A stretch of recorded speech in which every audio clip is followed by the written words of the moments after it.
Hello, everyone. Thank you for joining me here today. Happy New Year. I just wanted to share with everyone a little bit of, not a little bit, some great news that I have become a grandmother for the first time. So we welcome our grandbaby Gemma to the family, and we're so thrilled to have her. So I hope everyone enjoyed their holidays and you have some lofty goals for 2023. So this class, excuse me, actually piggybacks off of last week's class. As with most of my trainings, you will notice it's typically very repetitive in a sense because it's the same process, even though we go into other avenues, if you will, in my program. But what I share with you is really the creative process, and that's what we're going to be talking about today. So last week's class was it's the who and not the how to achieve goals. And again, I'm going to get into it a little bit deeper today about the creative process. And I'm going to be sharing with you, for those of you who know, my stick person. This is the greatest concept I have ever learned. This is the greatest concept my mentor, Bob Proctor, has ever learned. And I want to share it with you because this will bring you clarity. So, excuse me, I'm still getting over my little cough. So, as I had mentioned in the description, logical goals keep us within our mental boundaries. It's what we think we can do. And these are the type of goals that when I was in real estate, I would always just pick a goal. It's almost like it was so random, really, when I look back. It's almost like I just picked a goal out of a hat. And it was typically the same goal year after year. And typically it was to do 10% better, maybe 20% better, earn X amount of dollars, right? So, but what would happen is after whatever, maybe a couple of weeks, maybe I was really never connected with the goal. So it may have been super short lived. And I know I'm not alone on this. This is why many of us give up on our resolutions and goals so early because we're not emotionally connected to the goal. We're picking a goal because the pressure's on, it's a new year, and we just feel this is what we do, is pick a goal. But we want to pick illogical goals, ones that are beyond. They don't even really make sense. How are we supposed to do this? But illogical goals grow us beyond our mental boundaries. Our mental boundaries are where our limiting beliefs are. It's where our self-image is. This is where we think we can go. But we want to go into the unknown fantasy land. So I'm going to share with you today the creative process and how we actually manipulate energy and move it into another form of energy through us, and which creates our goal, which creates our reality, which is the manifestation. This process is called is the universal of perpetual, constant, perpetual transmutation, changing of energy. Everything is created twice. First in the mind as a thought, a non-physical idea, and then into physical form, the manifestation of the change of that original energy. So typically we're very focused on the doing. So if we have a goal, and we in our program we call it the ABC goals, right? And an A goal is the one that you've done before, so you know you can do it again. So it's really not what a goal is intended to do. It's just repeating the same thing over and over, and it's almost like chewing gum over and over, and it just loses its flavor, right? So an A goal is something we know how to do. We've done it before. There's no growth. And what a goal is intended to do is to grow you. That is the purpose of a goal. It's not the getting, it's the growing, who you become. A B type goal is something that we think we can do. it's within, again, within our mental boundaries. And if we think, if we plan just right, if we get the right strategy and take the right action steps, we should be able to attain this goal. And many times you can, but what happens is there's no inspiration.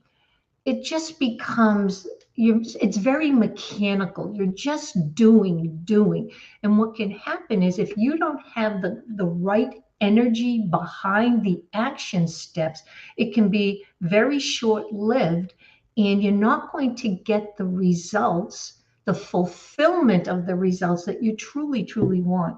And this is why just doing the action is not as necessary as the energy behind it. But action is necessary. So I don't want you to misunderstand that.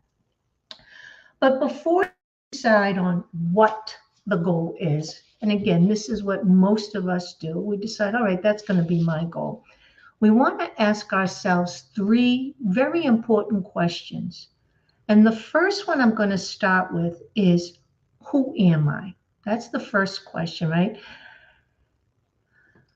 So it's so funny, whatever field that you're in, whether you're a doctor, whether you're a real estate agent, whether you're an engineer, whether you're a farmer, really doesn't matter as much. But the point is we have put so much energy and effort studying our craft, right?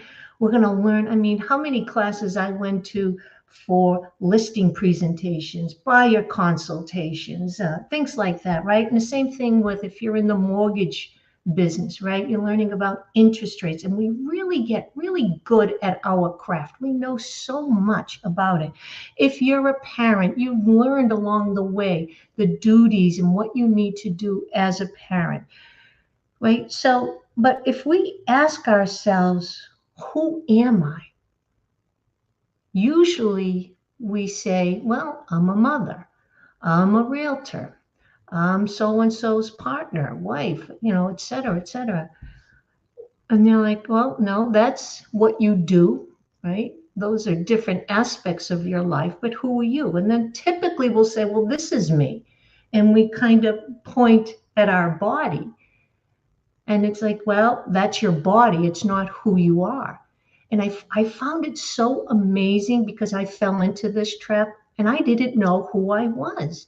But if I want to live the life that I want to live, if I want to achieve the goals that I want to achieve, doesn't it make sense to know who the hell is doing this? Who is achieving the goals? Who am I?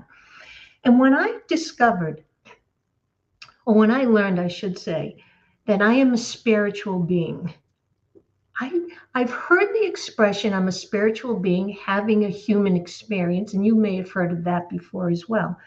But I didn't really understand what it meant. And now I do. I truly understand that I am a spiritual being. I have a mind, I have an intellect, and I have a body. The mind and the body, which is what makes up the human experience. You can't have one without the other. So the mind and the body make up the human experience. And the spiritual part of me is pure awareness. And I read a book, I study a book, and I remember reading, it says, you may forget where you are, you may forget who you are, but you cannot forget that you are. And at first, when I read that, I didn't understand what it meant, but through study, I understood what it meant. See, the spiritual being is the awareness. It's the one observing everything. See, my hand does not know it's a hand. My brain does not know it's a brain. So who is it that knows that this is a hand and this is a brain? Who is observing my life? Who is it that is looking out through my eyes? So that's why when I started to understand that I'm a spiritual being having a human experience, which means the mind and the body together. I'm using those tools, so to speak, to create my reality. Okay, so again, we're spiritual beings. We are pure awareness. Our mind is energy, it's activity, it is a process that we use. And the body, and this is where I'm going to start bringing this into, our body is the manifestation of the mind. It's the physical part of the non-physical. So there is universal laws, and one of the laws is the law of polarity. You cannot have an up without a down. You cannot have an inside without an outside. You cannot have a physical, the body, without the non-physical. This is so important to learn, and I can only touch upon it a little today. I really go in depth when I work with clients, but I want to give you an idea of the process. Okay. Oh my gosh, my phone is ringing. I put it in the other room. Anyways, so the body is the vehicle which the mind expresses itself through. So I want to show you, I want to introduce to you the stick person. And again, this is the greatest concept I've ever learned. This round circle is going to represent the mind. Again, no one's ever seen the mind. The mind is activity. The mind is energy. It's a process. You can't touch it or feel it. But we all have a mind. But here's the thing. There's only one mind, just like there's only one sun. But each of us have an individualized mind. It's been localized to us. So let's say, for an example, this is Lou's mind. Okay, and if you had your stick person, you can say this is, my mind. So this, because we've never seen the mind, we get very confused when we keep hearing, you got to change your mind. It's all in your mind. What does that mean? What does that mean? I don't have an image of the mind, and we think in pictures. So this is why a Dr. Thurman Fleet created this image to bring us clarity. So this big circle, and if you have a pen and paper and you want to just write this down as you're listening, this will help you. So this big circle will represent the mind. Again, it's just an image to bring us clarity. This part is the body. The mind works through the body. Whatever's going on in the mind, it is expressed through the body. If you are angry, I always use anger or happy. If you're angry, you are expressing your anger through your words and through your body movements. If you are happy, if you're thinking happy thoughts, it's being expressed through your words and through your body behavior. Okay? So this is why there's a heart here and a heart here, and I'll explain what that is. These are your five senses. They're like antennas connected to your conscious mind. So this top half is your conscious mind. Again, it's just an image to bring you clarity. This part of the mind is where we have the ability to think. We can create ideas. We can accept or reject ideas. This is really important to understand this part. Okay, the conscious mind has the ability to think and create ideas, and it can accept or reject. This bar in between this line, I call the gatekeeper. This is where I say, yep, no, I reject that idea. I choose to think something else. I don't want to believe that, what I just heard, what I just saw, what I just felt. So this is the gatekeeper. This part is the subconscious mind. This part here is responsible for 96 to 98% of the results we get in life, right? 96 to 98%. Up here is 2 to 4%. This part here, the conscious mind, takes effort. You must think, but it takes effort to think. Thinking is actually the hardest thing that we can do, but it's also the highest function we are capable of. But the majority of us, we think we're thinking, but we're really not. We are operating unconsciously through habit. So within our subconscious mind, there is a section where we have our paradigms. And a paradigm is just a mental process where our belief system is, where our self-image is. And it controls, again, the majority of things that we do. How do the paradigms get there? And most of them are not serving us the way we'd like to, but there are other paradigms that do serve us. It's the habit. We know how to speak the language. We know how to tie our shoes. We don't have to relearn it over and over. We've already learned it. It's already stored in our paradigm, in our habits, right? Excuse me. So how did those habits get there? When we were babies, this top half really didn't exist quite yet. Just think about a baby. A baby doesn't have the ability to think. A baby doesn't have the ability to reason or to accept or reject an idea. So this top half, including the gatekeeper, were not there. So let's just take that off and put it on a shelf. So what's happening is all the people around you in your environment, all their beliefs, all their habits, all their opinions are going into the subconscious mind. And this part is starting to develop you. It's starting to develop your perception and how you see the world. So whatever people's opinions were when you were a baby, because this top half really wasn't developed till about the age of 7. We were in a hypnotic state for the first 7 years of our life.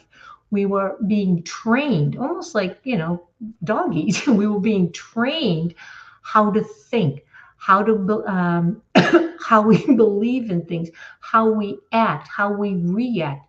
All of that was being programmed in the subconscious mind, developing our paradigms. And our paradigms control the way we use time. It controls our income. It controls our self-image. There's so much power in a paradigm, but they've already been programmed. But what we can do is we can replace the old programming because we had no choice, no say in the matter. But now that once you start learning how you operate this whole creative process, you have the ability and the power to replace those paradigms, that programming, those limiting beliefs with what you want to now think, what you decide to choose, what you're going to believe, what you want to create in your conscious mind. What would I love? This is what this whole process is about. But you got to use this part of your mind to start changing the habits and the beliefs in this part of your mind. Okay? So this is who we are. I was been watching The Crown, and my gosh, I'm so hooked on that. One of the things that I love about Netflix, I'm not a big TV watcher, is there's no commercials to brainwash me, right? That's why it's called TV programming. But as I watched The Crown, and as I'm watching the characters who were fabulous, my goodness, they embodied the character. But as I'm watching it and I'm thinking about the royal family, I'm thinking about they were born into entitlement. They were born into abundance. They were born into prosperity and opulence. This is what they were born into. It's part of who they are. It's part of their identity. It's part of their self-image. It's part of their belief system, because this part, again, was not developed. So all of that was put into their subconscious mind. So this is who they think they are, and this is how they behave like like royalty. But let's just say, let's use Prince Charles. Let's just say he was switched at birth, okay? And he was raised by farmers. Even though his bloodline is from royalty, the monarchy, even though the bloodline is there and he may look like his family, but because he was switched at birth and he was raised by farmers, he does not have the mindset now of opulence, of abundance, of entitlement, of prosperity. Perhaps when he grew up with farmers, perhaps there was lack, scarcity. Maybe there wasn't enough money. Maybe he had to see his parents work really, really hard. See, it's the same baby, but two different environments with totally different opinions, habits, and beliefs put into the subconscious mind. This is why it's very, very important to understand who you are and how you are the way you are. How do you see yourself? If you were to pass yourself walking down the street and you were observing you, what would you think of you if you passed by you? Just looking at the way you walked, did you keep your head up high, or was your other person of you looking down? How would they dress? What would your perception be of you walking down the street? And the way we perceive ourselves keeps us in that box, right? Keeps us in, we only see ourselves doing so much. This is why when we typically set a goal or create a new goal for the year, we do one that we think that we can do. It's within our mental boundaries, okay? So the second question is, where am I? Like, where am I? So this is where the five senses come in. Because we hear, taste, touch, smell, and see, these scan the world around us. It scans our environment. It lets us know what we enjoy, what we love, what we see. It lets us know where there's danger, right? So this is always scanning information. The thing is, it's scanning things that have already happened. It's already scanning results, manifestations that already have come into physical form. And we have been living off of our five senses. When we were children, we were taught about our five senses. We were never taught about this, how our mind works, how our thoughts, our feelings, and our behavior create our reality. We were not taught that. We were taught to go by what we hear, see, taste, touch, it, smell, because it's real. I'll believe it when I see it. I'll believe it when I see it. So what happens is, if we keep seeing the results, and let's just say your income is not where you want it to be, or there's relationships that you want to improve. Maybe the relationships are not that great, or maybe your health. And what we keep doing is we're seeing the results. We're seeing the results and keep saying, yeah, I just can't earn any more money, or I'm sick, or I keep attracting the same relationships over and over, because we are going by our five senses. We are being controlled by the results. But here's the thing, the results are simply feedback. It does not define who you are and the potential within you. And I use the example of like a thermostat, right? You want to change your results. So let's think of a thermostat. Um, the thermometer is reading the result, the temperature in the room, and you want to change the temperature in the room. Well, you can't go to the thermometer, you must go to the thermostat. This is your thermostat.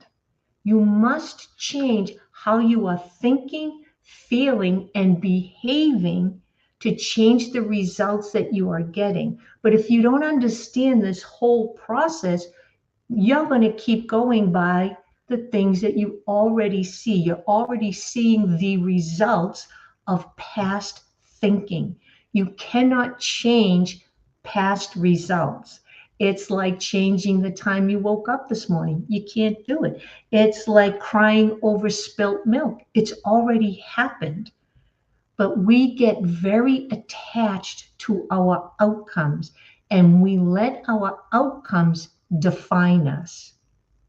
So, if we want to change our results, if we want to create a goal, big, lofty goal, we must go through this process. This is the creative process. This is how you take the energy of your mind, of your thoughts, of your ideas. It's like planting a seed. You create the idea here, right? The seed, you plant it in this rich, fertile soil, your subconscious mind. You get emotionally involved with that idea. This part is important. You must be emotionally involved with it. Other than that, it's just an idea floating around. It means nothing.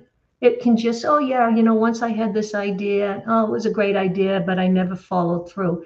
It's not until you become emotionally involved with the idea that the body will start behaving differently, that the body will start taking action. This is why on last week's class, it is the who, not the how, to create your goal. It's who do you need to be to achieve your goal. If you see yourself through your lenses as a certain way, I only do this, I'm limited in this, I can't do this. If you see yourself that way, you will always get those results. You must create the new image of who you want to be, who is carrying out that goal. And you must get emotionally involved with that idea. That idea will naturally move the body into action. You will start behaving like that person. I use again an example of a top agent or a mega agent. Even if you're a top agent or a mega agent, there is always more room to grow. That could be a ceiling for you. In order to get past that ceiling, you must go into the unknown where you've never been before. You must stretch yourself. This is how anybody that's ever done anything, ever achieved anything, always thought way beyond, right? And people thought they were crazy. Look at Marconi. His friends had him institutionalized because he said he can transfer voices through the air, right? And he created the radio. But his friends thought he was crazy. Carl Benz, he used to practice driving his car at night because he was ridiculed. Thomas Edison, 10,000 times before he created the light bulb. But people ridiculed him. They thought they were crazy. Everything seems impossible until it's done. So this is the creative process. You must think, what do I really, really want, truly want? And the desire is the octane. Desire is what's going to get you through the excuses. It's what's going to get you up early in the morning, maybe an hour earlier, to do activities that you typically did not do before. It's the desire that gets you to change the habits that you've had for decades. You must truly, truly want your goal and you dedicate your life to it. So this power, there is a power that flows to and through us. Okay, this is the transmutation of energy. It starts as an idea. We get emotionally involved in it, and the body starts taking action. It starts behaving like the idea, like the person who is carrying out this goal. Um, I know that can be a little confusing, but I'm hoping it brings you some clarity. Think about this top half. This is your control system. You are the captain right here. This is where you get to think, choose or reject ideas, create ideas. This part is the servant. This part will always prove you right. This part here can only accept, it cannot reject. This is why this is important. This gatekeeper, you want to be very careful of what's going into the subconscious mind. Okay, and I use the example of when people watch TV. They just want to watch TV. They just want to chill out. I don't want to think. I just want to chill out. So what happens? All the TV commercials, they know this process. They know you're not thinking. They know you're relaxing. And so everything's going into the subconscious mind. Geez, I'm really thirsty. I think I need to drink a Coca-Cola, or I'm dying for some potato chips. Oh, it's cold season. I better stock up on some cold medicine. It's going over and over through repetition. That is how the paradigms, the habits, the beliefs achieve.